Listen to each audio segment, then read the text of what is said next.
There it is, the coast of China. The big one, probably the most important and significant of all the countries of the Pacific Rim, and yet the one that's least understood. But we've got to try and understand it, because if forecasts are right, within the next 25 years, China is going to have the most powerful economy in the world.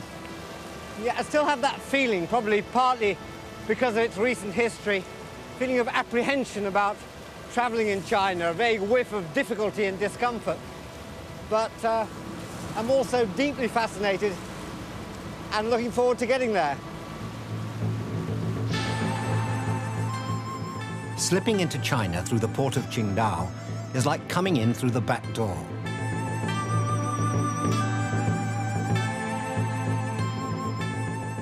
If you've taken the overnight ferry from Korea, as I have, then this is where you will first set foot in a country that is home to 1/4 of the world's population.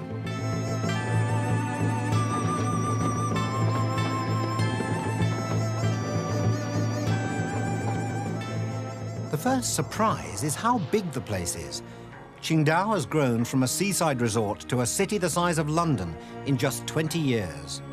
And there are no signs of it stopping there. The second surprise is the Welcome Guest House, which turns out to be a Bavarian castle.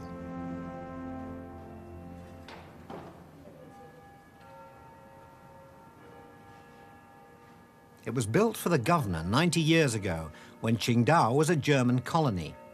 The spirit of Wagner lingers in the woodwork, and the Chinese seem to rather like it. Communist leaders were especially keen if the wall plaques are anything to go by. When Mao Zedong wanted to get away to the seaside, this is where he came, and this is the room he stayed in. It's just this, is it? Thank you very much.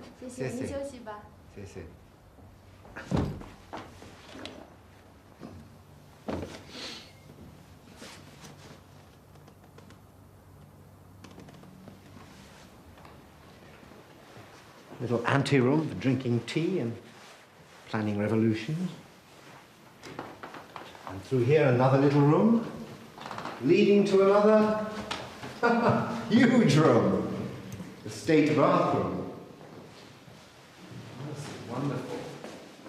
A mixture of simple socialist taste and German Baroque results in a very small loo.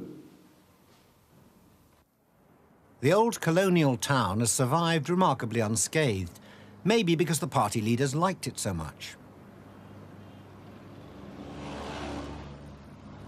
Modern China has been grafted onto Germany without anybody really noticing.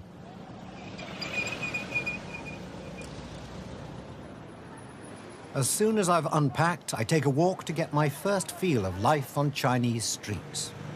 That's interesting. Blood donors, organ donors. The sign doesn't help much, but the sign language tells me that mass massage is on offer. Yeah.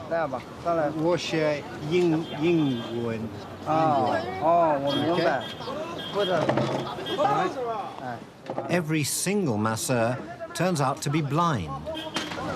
Yeah? Take my coat off. Do you speak any English? Do you speak any English? It's not really, communication isn't really necessary. Does it through the fingers. It's like it's stronger all the time. Pressure's up. Your wall collapse on you. Oh, that's nice. That's better. That's better. Oh.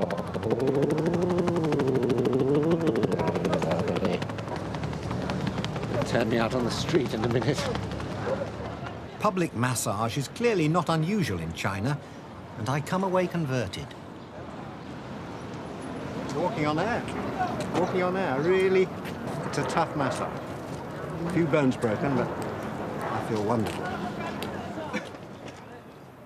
The Chinese seaside seems just like the British seaside. Lots of people in thick coats walking around very cold water. There are the same school parties and the same loonies, health freaks. There are the same keep fit fanatics and the same sun worshippers.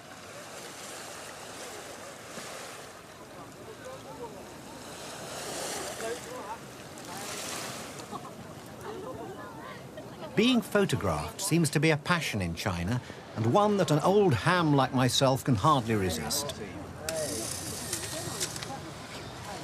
Okay, do one more. It gives me a sense of belonging, as if I've become an honorary Chinese on my first day here. That's good. You like this? Is it good? Yeah. Very nice. Back at the guest house, there is only one possible book at bedtime. Quotations from Chairman Mao Zedong. Suitable reading for the man who once slept here. The socialist system will eventually replace the capitalist system. This is an objective law, independent of man's will. However much the reactionaries try to hold back the wheel of history, sooner or later revolution will take place and will inevitably triumph. It's a dream, really.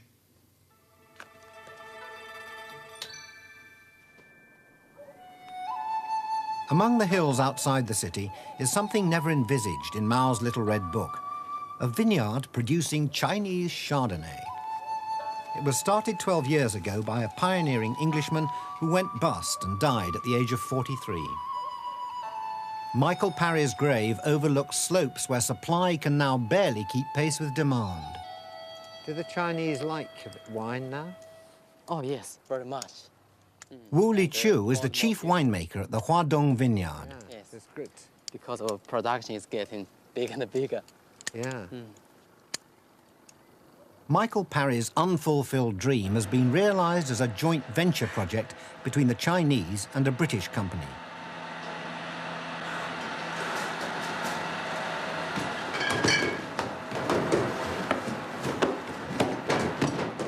Huadong is being modernized, but the labels still go on by hand, and some of the departments remain defiantly labor-intensive.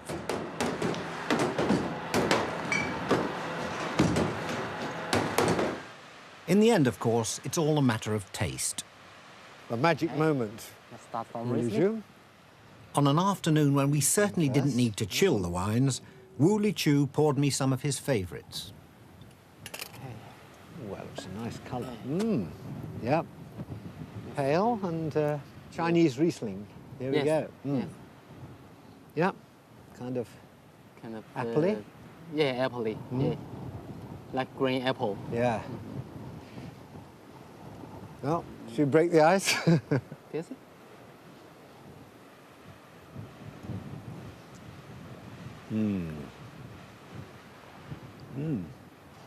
That's Very smashing. mouthful. That's smashing. Nice, isn't it? Mm.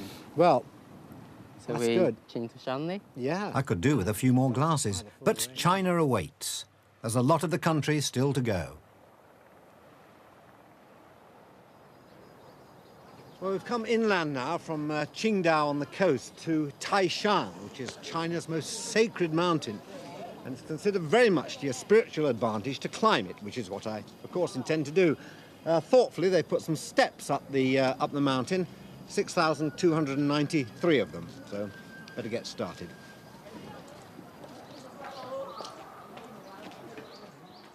The Chinese believe that if you can climb the exalted mountain, you'll live to be 100. Pension fund managers will be pretty impressed by the turnout today.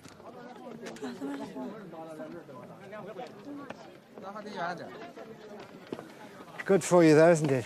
It's a good thing to climb. Once you get to the top, you can, gods will look after you for a few years.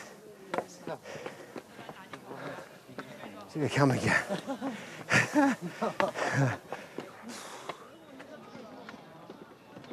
The stamina of the pilgrims is impressive.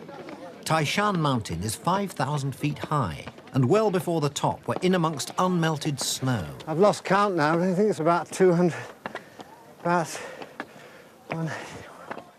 Is this travel or work, some Chinese ask me. to travel and work, to see the country, to see the country. as much of the country as possible. Yeah. Today, Taishan, tomorrow, the world. Race you to the top? The only people who take it in their stride are porters, and they're carrying the heaviest weights.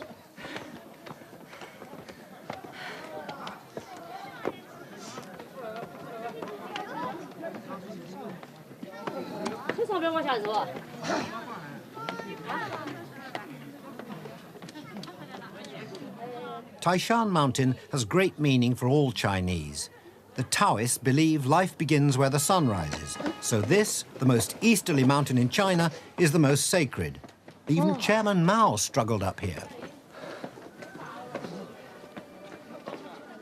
At last, after 2.5 hours, I reach the southern gate of heaven.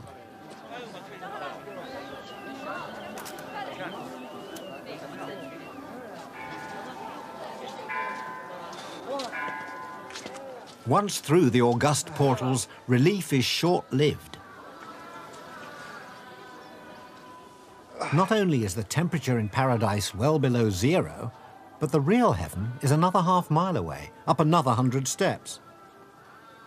Then there's Immortalization Archway to pass through, and you're there. Time to pay respects and give heartfelt thanks to the greatest deity on the mountain, the princess of the Temple of the Azure Cloud.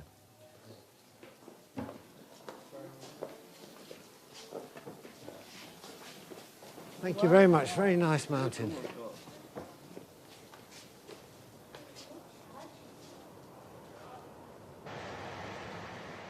From the sacred mountains of Taishan to the fleshpots of Shanghai is a journey of 550 miles.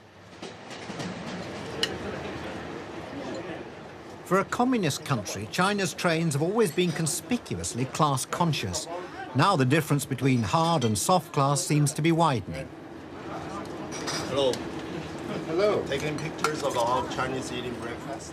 In today's China, wealth, it seems, can be flaunted without risk. As Deng Xiaoping himself said, to be rich is glorious. It's not rice. Yeah, it's not rice. Those are rice. Oh. I'm invited to share a table with a businessman who honed his skills in Canada and is now one of Shanghai's many new entrepreneurs.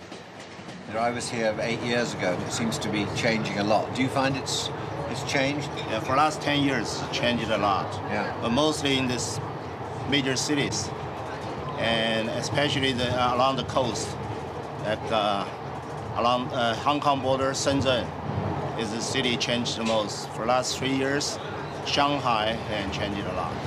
Do you find there are any problems running a business in China that you wouldn't have elsewhere? Over here, there are problems. The people are not used to the way we running things. They've been working for the communist kind of way for the last 40 years. But they're learning.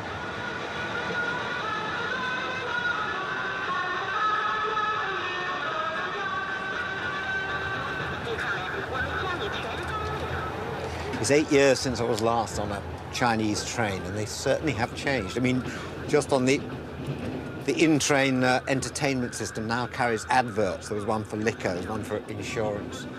The buffet I had for breakfast this morning, I mean, very international, the uniforms, the general standard, the look of the train. It's all much more up-to-date, I suppose one would say. It's almost more Western, and I just remember it used to be a bit livelier, a bit less predictable. I wonder if this is just one face of modern China.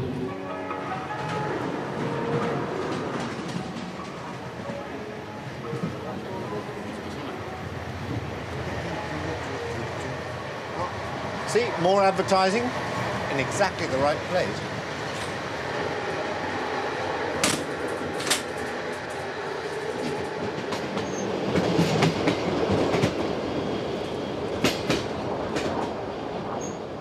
We're sucked into Shanghai by mile after mile of new apartment blocks.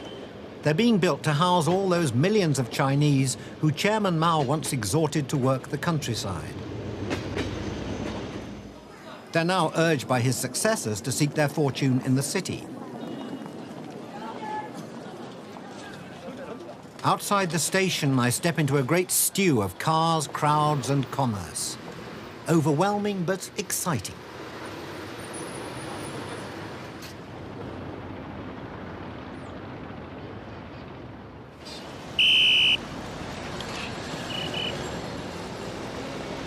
Next morning, I'm out on the streets because the Chinese authorities won't allow us to conduct interviews with people in their houses. So not everything has changed.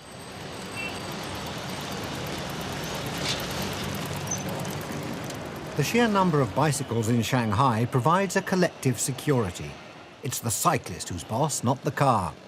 But I wonder for how long.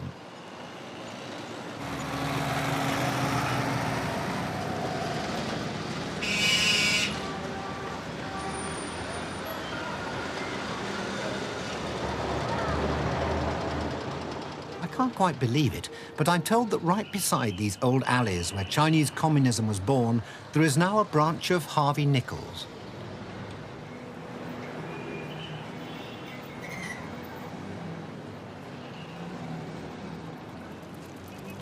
And it's true. London, New York and Paris are all represented here. Even Savile Row has come to Shanghai.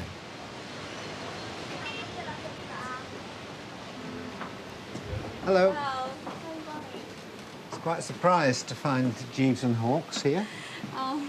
It's a long way from home. Let's have a look. Ah, there's a sale here.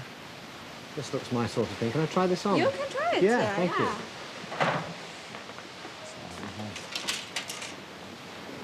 I never get a chance to go to Jeeves and Hawkes in London, so I think I'll go to Jeeves and Hawkes in Shanghai. Thank you.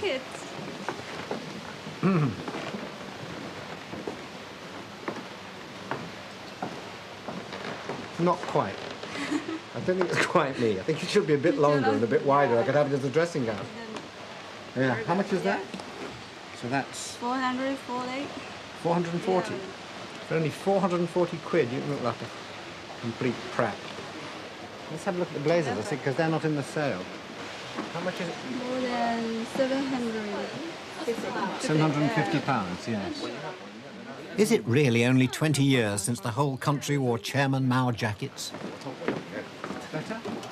That's better, isn't it? It's more like it, yeah. Lovely. Oh! Sorry, I've just noticed. Yeah, I see. But you can. Do you sell by... Orange. No, exactly. Just shoot me from up here, please, Nigel. Thank you very much. Do you sell bicycle clips? That's what I really need, some monogram bicycle clips. I've only just noticed. Alongside luxury tailors, luxury cars are beginning to appear.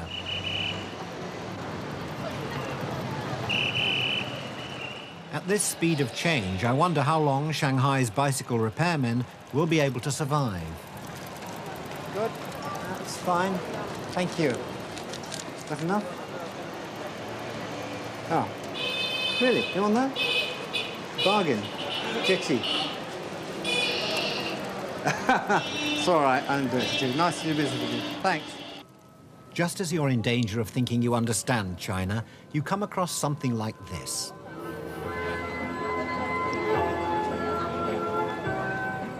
Something you really can't imagine happening on Oxford Street or Fifth Avenue.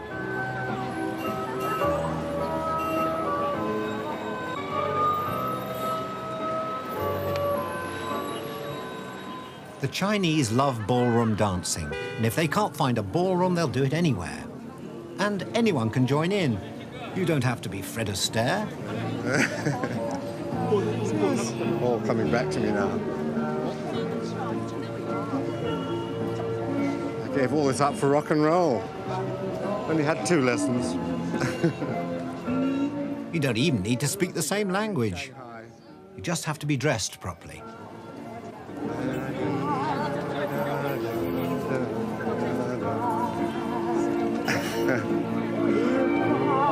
That's all right, yes, thank you.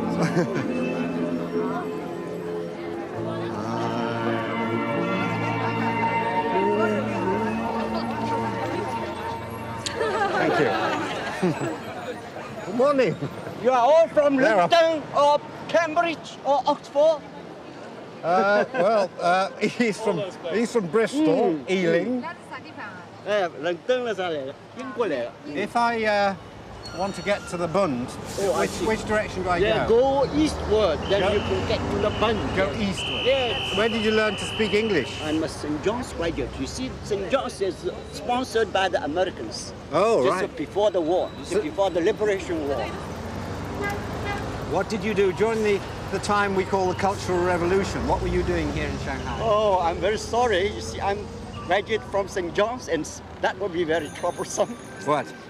Oh, I see, to talk about it. Yes? So you would not have been, 20 years ago, you would not have been allowed to talk to me. Sure. Ah. If I Hello. talk to them, I'm something wrong. I must be a rebel. What? Yeah, something will be wrong. Yeah, that's okay. right. Oh, but now it's different now, is it? Mm-hmm. There's a couple of chaps coming around there in police uniforms, looking a bit uncertain. They What will do you interfere, think? but now the doesn't matter. They can't interfere. You see, we can talk freely. Yeah, yeah. I get the impression that my new friend is someone I still shouldn't be talking to. I make a quick exit and follow his directions to the banks of the Huangpu River. Well, this area behind me now is the Bund, which is the old 1920s and 30s financial and economic heart of Shanghai. And even 8 years ago, when I was last here, this was still the center. But in the last 5 years, a truly staggering construction project has now changed all that. And the new face of Shanghai is going to be over here on what was...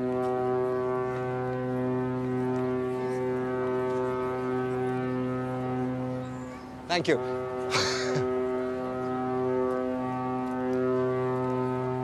Shouldn't have had the prunes. What I was trying to say is that this is the new economic zone of Pudong. It's the most awesome evidence of China's open-door policy. Tower blocks, built at the rate of 1 floor every 3 days, will house a stock exchange, banks, property developers, all the heavy artillery of capitalism.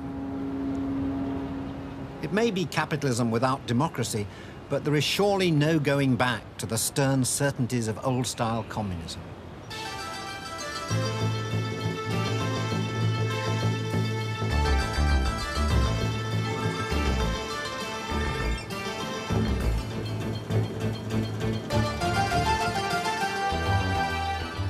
This is the gaudy face of a country that has seen 10% growth every year for the last 10 years, and wants more.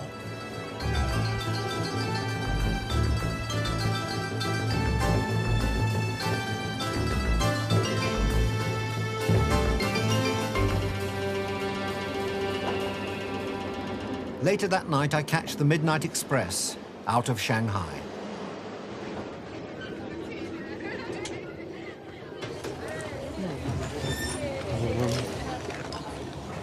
Are they always, is it always full? I've never seen... Oh yes, it is.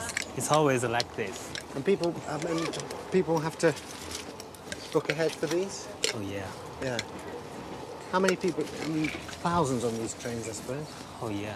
You never see the hot seats. If you see that, oh, Yeah, fully that's packed. further down there, but they just sit and they sleep on those hard seats for days. I mean, how long would a train like this take to get from down south to Beijing, say? Oh, it will take probably 3 days. Hard class haven't got beds. Oh yeah. Right, well, but we have. Whoops.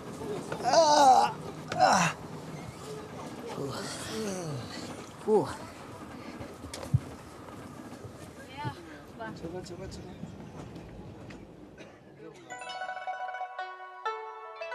Our destination is Vietnam, but we're taking an inland route, traveling due west from Shanghai and following the Yangtze River into the heart of China. It's the third longest river in the world, only a fraction shorter than the Amazon and the Nile.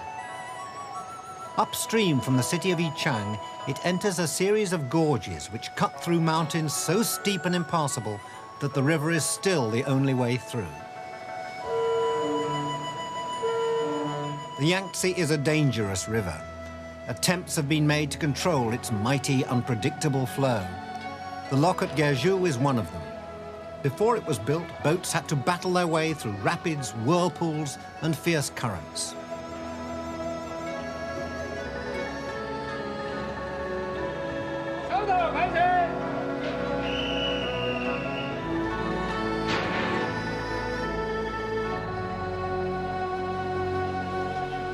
This massive lock now we're ascending actually raises the water level about 100 feet.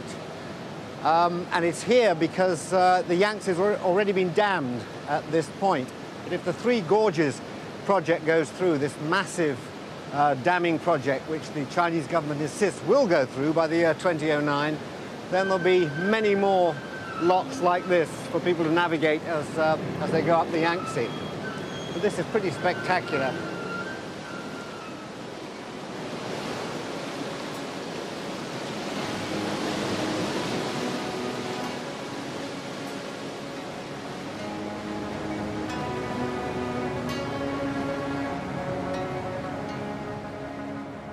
Once through the lock, we enter Jiling, the first of the three great Yangtze gorges.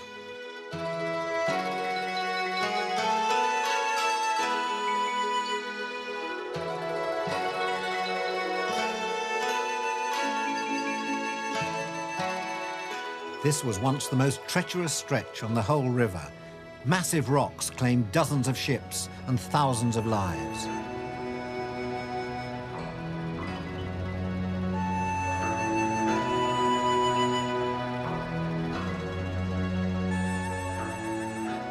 The busy river sweeps by between limestone formations to which the Chinese have given names like Yellow Cat Gorge, Lantern Shadow Gorge, and Ox Liver and Horse Lungs Gorge.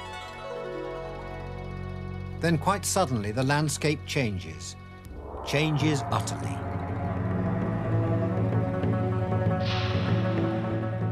From the middle of the Chinese countryside rises the biggest construction site in the world.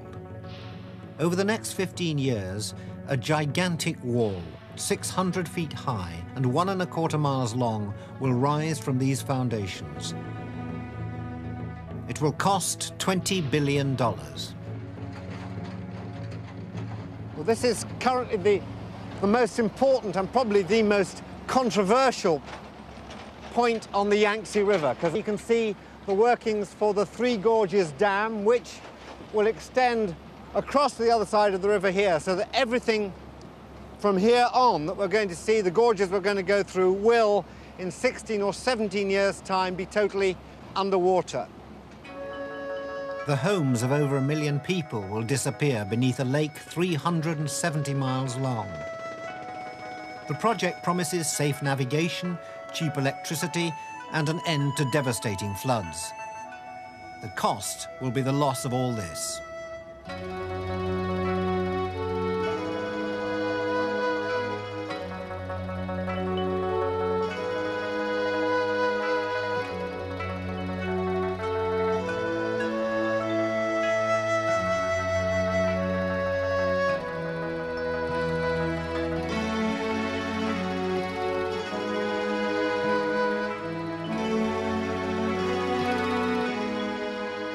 The man-made scenery of the Yangtze is spectacularly grim.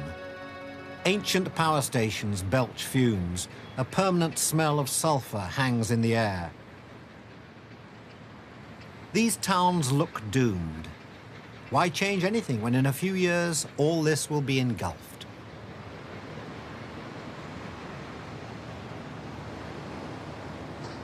Coal is flung down the mountainside, some of it sliding into barges, the rest settling over the city like a great black shroud. We pass through Witches Gorge and into Sichuan province. There could hardly be a greater contrast with the world we've left behind.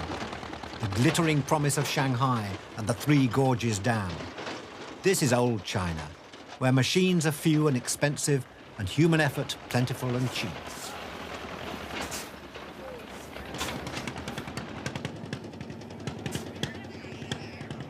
Men and women form a conveyor belt to the coal barges.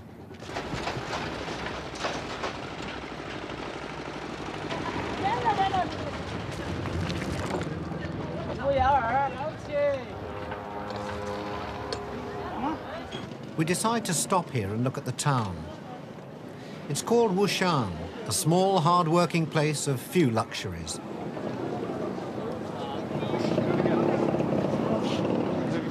Life on Main Street reflects basic needs, food and warmth for the coming winter.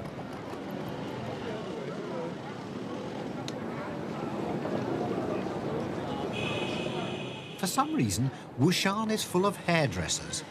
I decide to treat myself. You do one of those like you're doing to him, and a wash and no haircuts. I think that's okay. All right, how do you do? Thank you.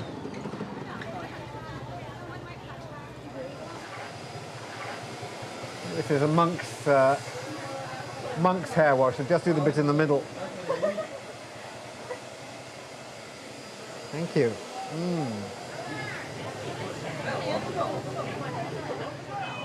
We obviously work in relays here because the one lady lathers the hair very thoroughly, and now this girl here applies the massage, which is very nice. I'm not quite sure what's going to happen next, but I'll leave them to it anyway.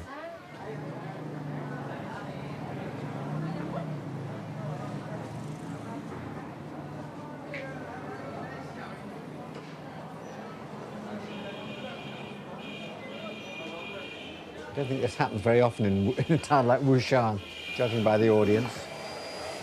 People here don't really see any Westerners at all. We've hardly seen anybody here. The other sad thing is that in 7 years, this high street will be completely dead. It'll be evacuated.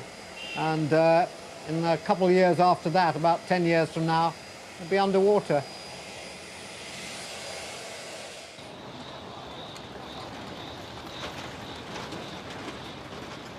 Every porter in town has turned out to help us leave. It's a fixed fee. The fewer the porters, the more money they share. So each man fights to carry more.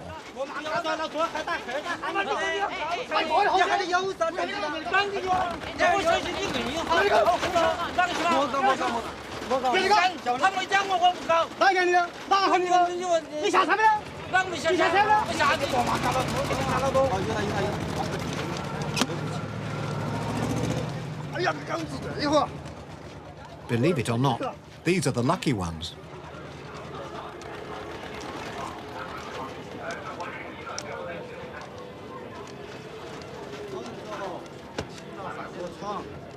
I try to be helpful, but all I'm doing is depriving someone of a job.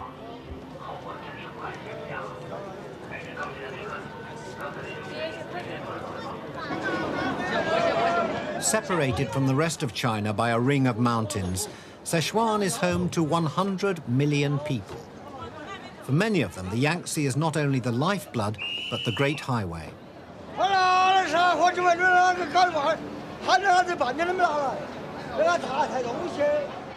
The hard-worked riverboats sustain a whole range of ancillary services.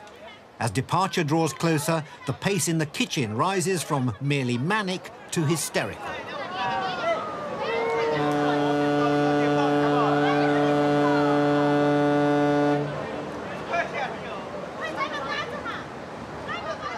Chinese takeaway is given a whole new meaning.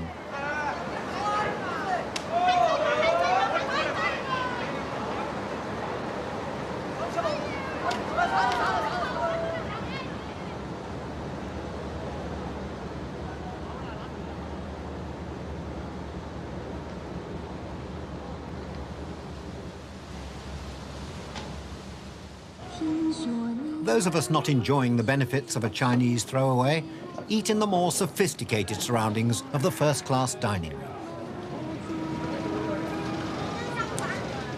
We're deep inside China now, and I'm aware, not uncomfortably, that we're the only non-Chinese on the boat.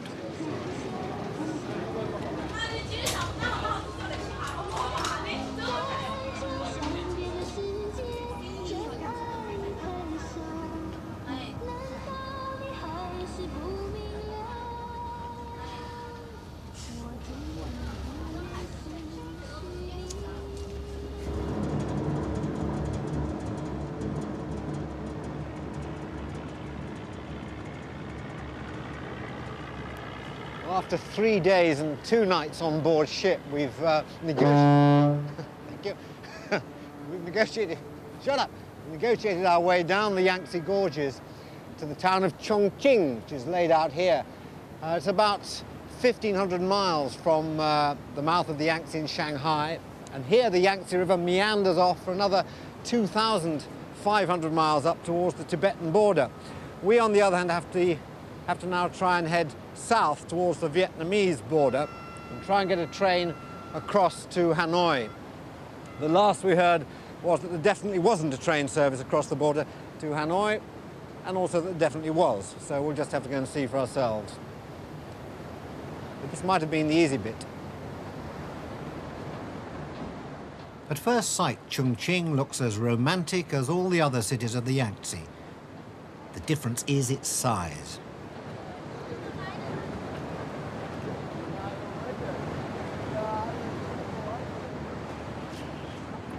Chongqing is the biggest city in China. It may soon be the biggest city in the world. 16 million people live in and around this mini Manhattan. It's famous for its fog.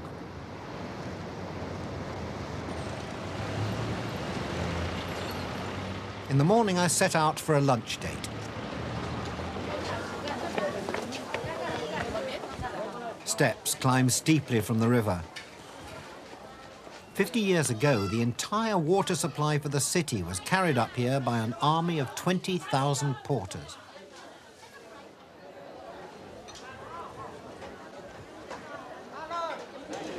Okay, so if you choose anything, a local speciality. Waiting for me at the meat market is Miss Liu, a 23-year-old graduate from Chongqing University. She's one of a new generation of Chinese who can barely remember hardline communism and the Cultural Revolution. Okay, it's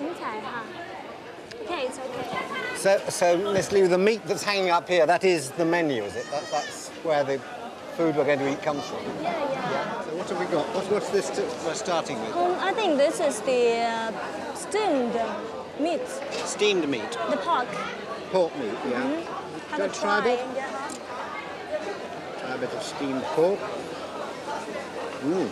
How about it? I knew it was good actually before I ate it for some reason. We've come from sort of into China through Korea, and we spent some time in Shanghai. Does it worry you that as people get richer, they get more selfish, less community-minded? I mean, when Mao's idea was that China should be built on the peasantry who shared everything. Yeah. Now everyone's getting rich, they have their mobile phones. Do you think this is a change for the worse? I think so to some extent, because I've learned that before the Cultural Revolution in China, the people live more closely to each other. They talk to each other very friendly. But nowadays, I don't think so. Do you have an image of a life in Great Britain? I mean, like London, where I come from. Someone said they were very preserved. Reserved, yes. Reserved. Preserved is really, perhaps more, that's more true than you think. Is that They're true? reserved. And also they are, especially for the men, they are gentleman-like. They have good manner. Yeah, I think if I have the chance, I'll go to Britain to see what's the difference in the real Great Britain and in the Great Britain in my mind. Yeah, and you be careful of the men. They're not all preserved at all.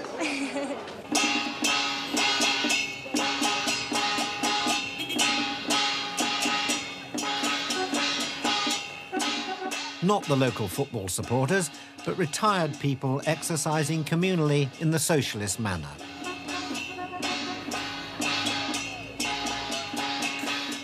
Red sashes are sported to remind Miss Liu's generation of their revolutionary heritage.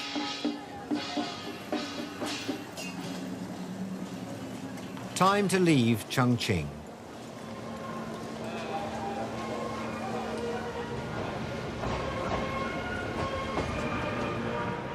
The Chinese take their railways seriously.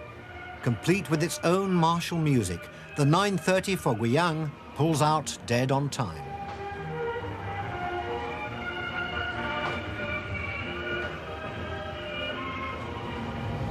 south of Chongqing now, still running beside the Yangtze.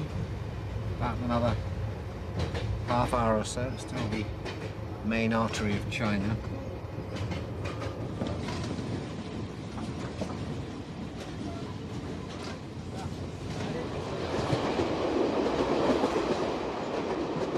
An hour out of Chongqing, as we part company with the Yangtze for the last time, I asked the driver what he thinks of the Spice Girls. We're travelling south now, away from the cold grey mists of the gorges, into a world of green paddy fields and a rich, reviving subtropical sunshine.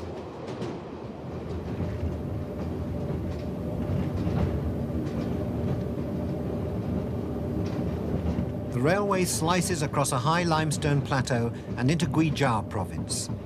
Its construction a mere 30 years ago was vital in opening up this remote region.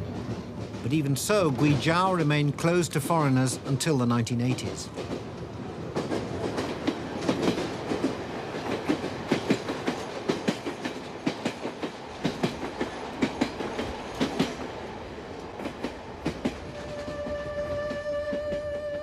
Guizhou is far from big cities and centers of control.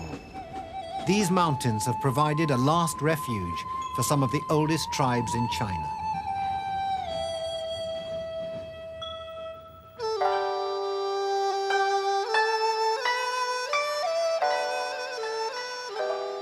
My guide, Xiongwan, or Priscilla as she prefers me to call her, is taking me to a market deep in the mountains. This is where the Miao people live.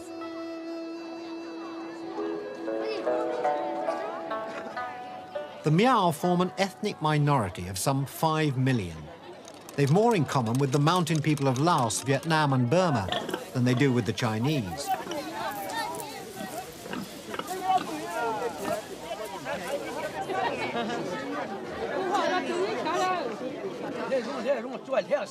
During the Cultural Revolution, they had to conform.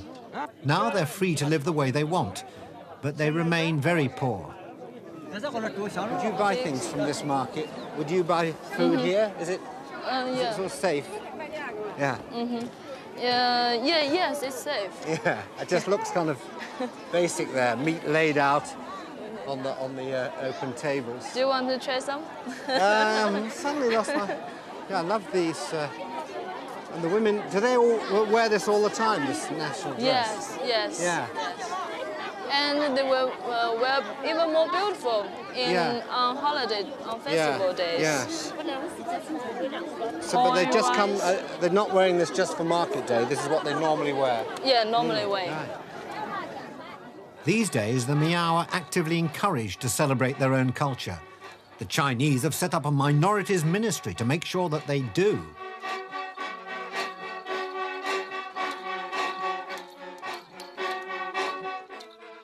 The Miao love festivals. Their original purpose was the need for the young to find partners. A get-together could lead to a knees-up, which could lead to a get-together, which could lead to a whole new generation of musicians.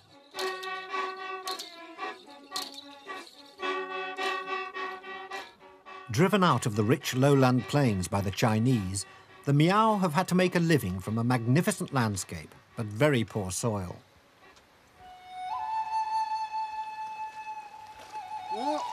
The methods haven't changed much in hundreds of years. Machinery is almost unknown.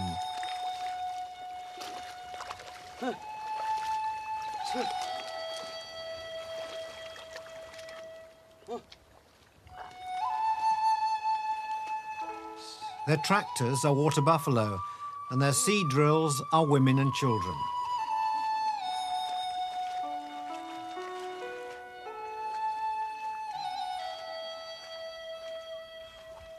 There are no roads. To get to the village, we have to walk through the paddy fields. There are few places in the world as untouched. We're probably the first foreigners they've ever seen. Hello. 你好. 你们好. 你们好. They speak Chinese or Miao? Only Miao. 你们懂得到汉话不？ only can understand some Mandarin. Unlike many others in China, the Miao are open, friendly, and curious. I asked Priscilla if we can see in the house. 屋子里头就可以坐一下，可不可以？可以嘛？哎，yes yes。 All right, we can have a look in. Welcome. Thank you. 那就可以看哈。 Let's go in, shall we? There we are, barging in while you're having your lunch. Is this Yeah. Do they have big meal in the middle of the day and then go back to work? 你们是中午这样子吃一顿，吃这么多菜，然后再回去天都工作，是不是啊？天都干活。Yes, yes. Can you ask them if you have you ever seen foreigners before? Ever seen people from the West? 你们以前看到过外国人没得？像他这样外国人没得嘎？以前像他这样的外国人在这里 ，no. What do we look like to them? Quite different, quite strange, quite different. How? Why? What do we? With big nose, they say. Big noses? Yeah, they say with big nose. That's just me. Not everybody has noses as big as this.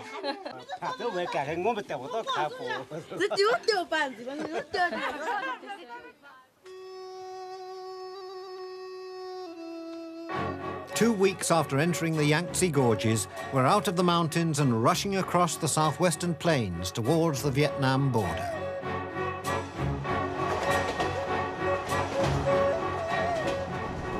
Well, almost to the border. It turns out there is no rail connection to Hanoi after all. We must leave our train and carry on by bus.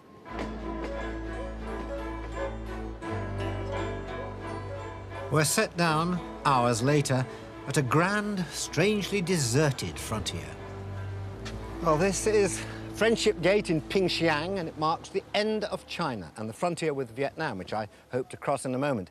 I say hope because this is not an orthodox way of leaving China.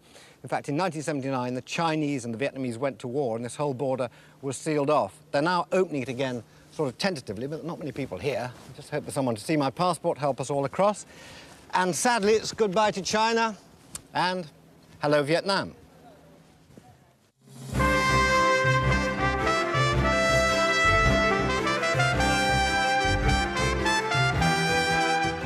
Another classic journey with Michael go pole to pole with him on iPlayer. And our changing world debated by Sir David Attenborough and Liz Bonin. What planet are we on BBC Sounds?